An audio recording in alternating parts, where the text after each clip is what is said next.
Share a story about a time when you felt the most confident about wearing your natural hair. What were you doing? Where were you at? And how were you feeling? This is a great memory to share.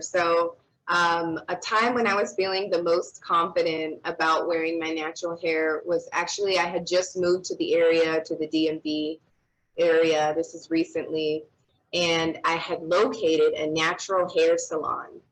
And the owner of the salon was looking for participants to come to her salon, receive a free style, and do a photo shoot. She was promoting natural hair on her website and her salon and these sorts of things. So I'm like, oh, cool. I wanted to go to the salon anyways.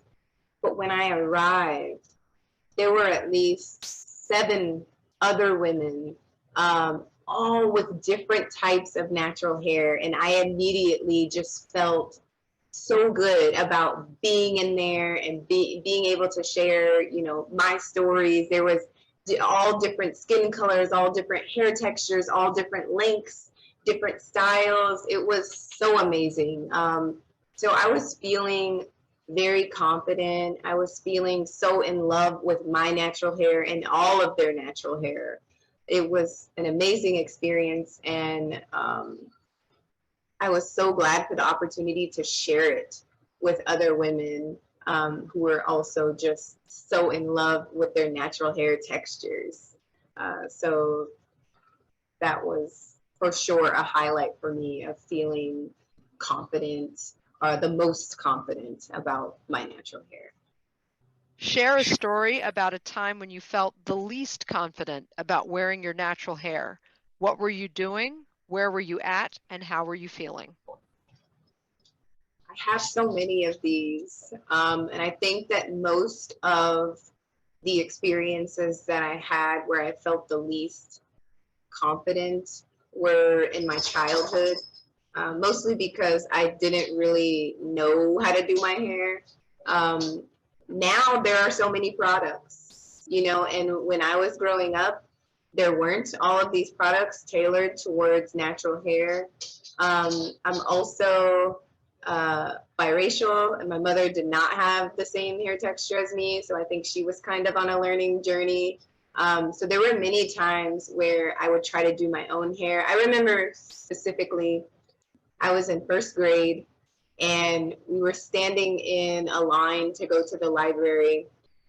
And I was doing this thing where I was pulling like 2 pieces in front of my face and kind of doing this finger thing, and then just had a little puff in the back.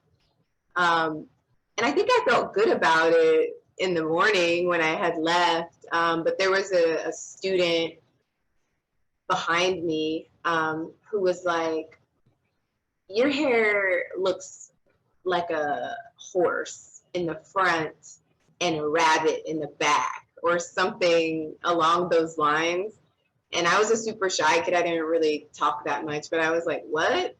And then she said it again, but said it louder. And now, other students could hear.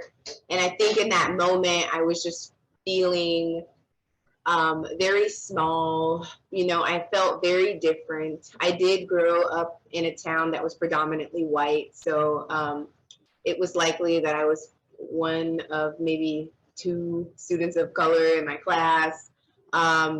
So it wasn't a good feeling. And I think I also felt inadequate, where I was like, well, maybe I don't know how to do my own hair.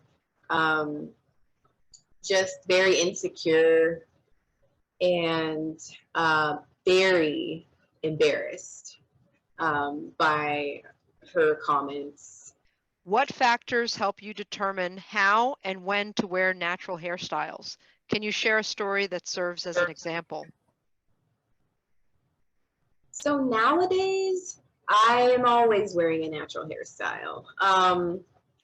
There's not really much that's going to change that in terms of the breadth of possibilities, right? In terms of wearing natural hair. I switch my hair up very often. But I can share a story about a time where I chose to straighten my hair rather than wear it curly. And it was kind of a monumental moment. So when I was receiving my master's degree, I went to go try on my cap and gown, and the cap, hopefully folks can relate here, the cap is just not made for natural hair. And when I went to try it on, I had my big curly hair out, and I was trying to figure out a way that I would be able to keep the cap on without smushing my hair. It's also, I was graduating from UNLV, which is in Las Vegas. So spring in Las Vegas is essentially summer. It's like 100 and something degrees. So I'm thinking, like, how can I wear this on my head and it not come off?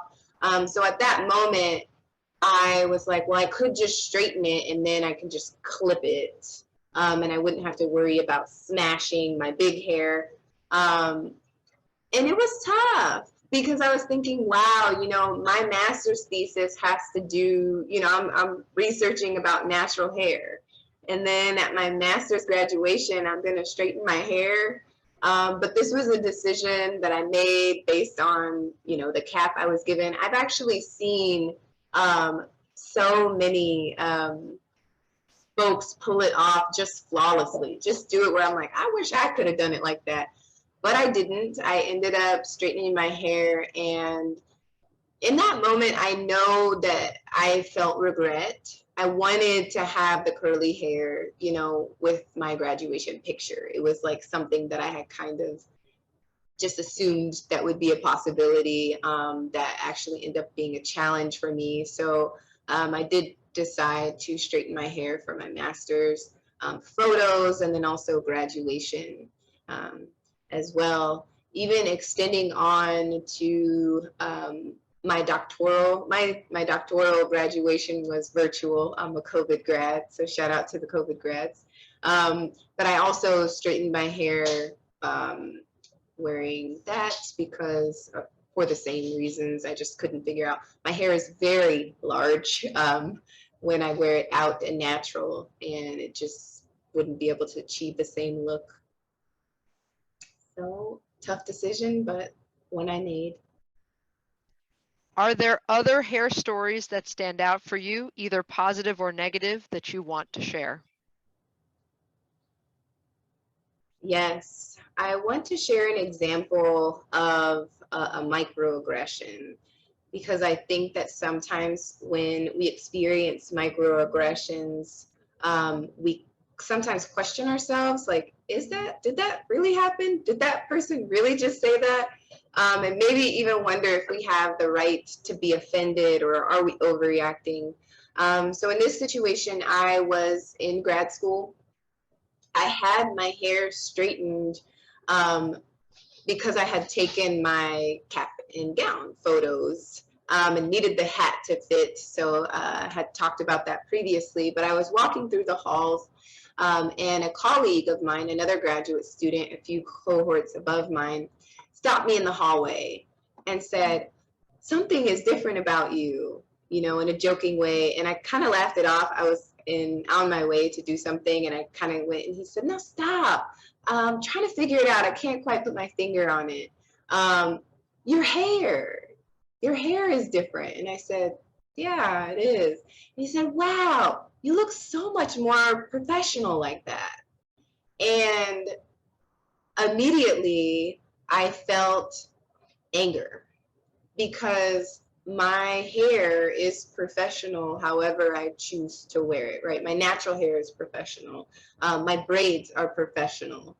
If I have cornrows, if I have my fro, whatever it is, that is professional hair. So in that moment, I was frustrated, I was annoyed, I was all of the things that I think we try to avoid. But I think I had every right to be, and I think when we're in situations like that, we can recognize that what we're experiencing is a microaggression. In terms of my response, I think I said, "I wonder why you think that." And they kind of paused, and I think realized, oh, this is the student that researches natural hair, and I just made a comment about her hair, you know, just I could see the immediate feeling of embarrassment on their face. and then I just proceeded on to what I was doing. But yeah, that's an experience that kind of sticks with me, and one to remember.